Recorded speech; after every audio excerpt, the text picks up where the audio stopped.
복잡하고 어려운 뉴스 제가 쉽게 풀어드리겠습니다. 문현진의 뉴스 창 시간입니다. 역시나 오늘도 뉴스가 쏟아지고 있는데 뭘 봐야 할지 보더라도 이해가 잘 안된다 하는 뉴스들 제가 쉽게 풀어드릴 테니까요.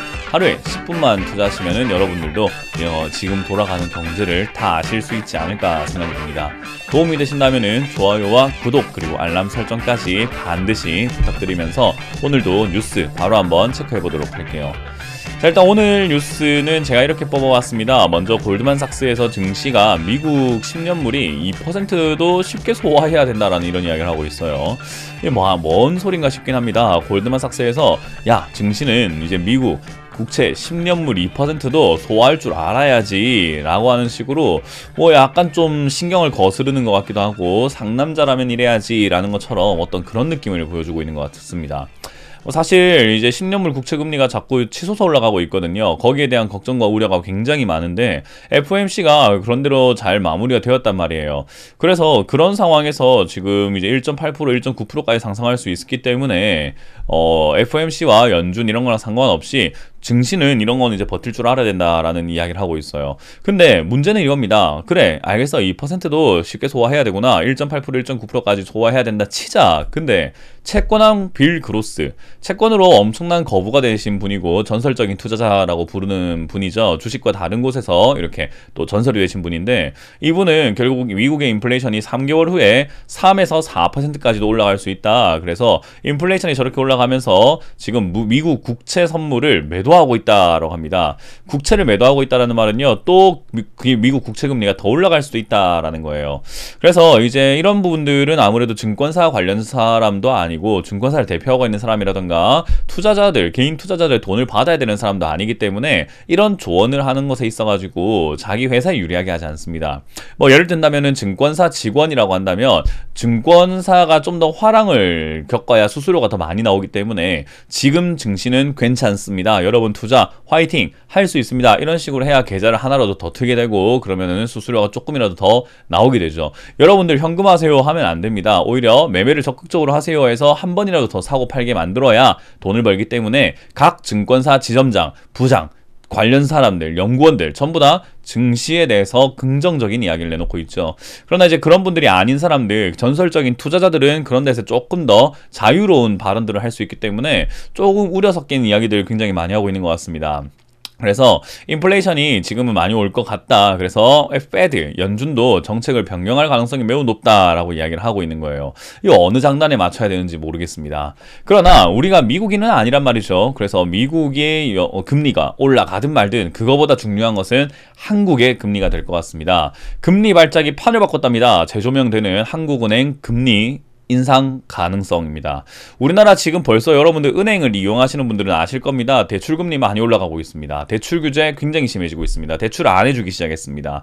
역시나 이 대출금리가 올라갈 수 있다는 것과 우리나라도 밥상물가, 식탁물가가 올라가고 있다는 것은 인플레이션이 오고 있다는 거거든요.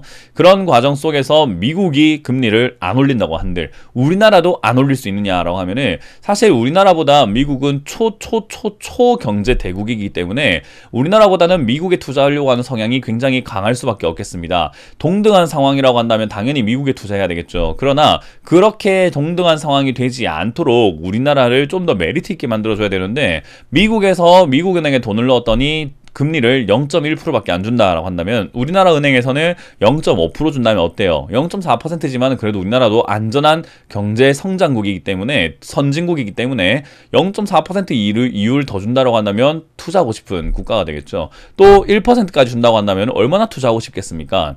그래서 그런 내용들 때문에 미국으로 돈이 이렇게 외화 유출을 막아내기 위해서 그리고 또 여러 가지 미국은 미국이고 우리나라는 우리나라이기 때문에 우리나라도 기준금리 올려야 되지 않니? 라는 그런 분위기가 만들어지고 있다라는 겁니다.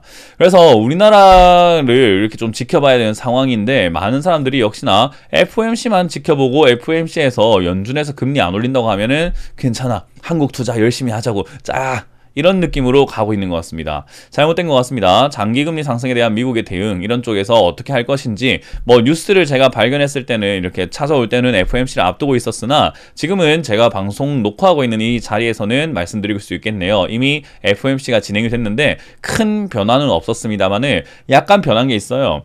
작년 1월과 지금 올 1월과 지금과 연준의 스탠스는 달라지지 않았습니다. 2023년까지 0.1%로 유지할 수 있다라는 가능성을 굉장히 내비쳤고요. 통화 정책도 꾸준히 유지할 것이다라는 이야기를 했었고요. 그리고 1월과 2월과 3월과 별로 달라진 게 없이 우리는 지금 인플레이션 그렇게 크게 걱정하진 않지만 그래도 조금은 관심을 가져야 되지 않을까라는 내용을 1월과 3월 그대로 하는 것 같습니다. 근데 달라진 게 무엇이냐 하면 딱 두 가지를 꼽을 수 있을 것 같아요. 지난 연준의 FOMC에서는 이런 이야기를 했었던 것 같아요. 경제가 코로나로 인해서 침체를 받고 있고 심각한 타격을 받았다. 아직까지 회복할 만한 기미가 보이지 않는다. 라는 이야기 뉘앙스를 했다면은 지금은 조금 달라졌습니다. 경제가 성장하는 것이 보이기 시작했다라는 이야기로 경제가 성장한다는 자신감을 내비쳤다라는 거죠. 그리고 경제 성장률을 1월 달에는 미국 경제 성장률을 4.3%를 예상했는데 지금 이번에 FOMC에서는 6%대 가까운 6%가 넘는 경제 성장을 할 것이다 라고 내비치고 내년도 1% 상향 조절을 했습니다. 그런 점에서 미국 경제가 우월하게 성장할 것이다 라는 전망을 내비쳤고요. 그리고 연준은 11명의 위원으로 구성이 되어 있는데 그 11명 구성 중에서 절반 정도죠. 절반 정도가 과거에는 절반이 좀 안 되는 숫자가 2022년 전에 금리 인상을 할 수도 있다라는 예상을 해놨거든요. 그래서 한 3, 4명이 위원 11명 중에서 3, 4명 정도만 2022년 이전에 금리 인상할 수도 있어 라고 예측을 했다면 이번에는 많아졌습니다. 6명이 넘도록 2022년 이전에 금리를 인상할 수 있다 라고 이야기를 하고 있죠. 점점 스탠스가 별 차이가 없어 보이지만은 약간 내부적으로 미세하게 스탠스가 경제가 성장하고 있고 그리고 금리도 빨리 올릴 수 있다 쪽으로 서서히 2달 만에 바뀌고 있다라는 겁니다. 1년이 지난 것도 아니고요. 2달이 지났는데 벌써 그렇게 뉘앙스가 살짝 바뀌고 있다라는 것에 우리가 관심을 가져봐야 되겠죠. 그 외에 왜 관심을 가져야 됩니까? 미국 금리 안 올린다고 하잖아요. 아까 말씀드렸죠. 우리나라의 문제입니다.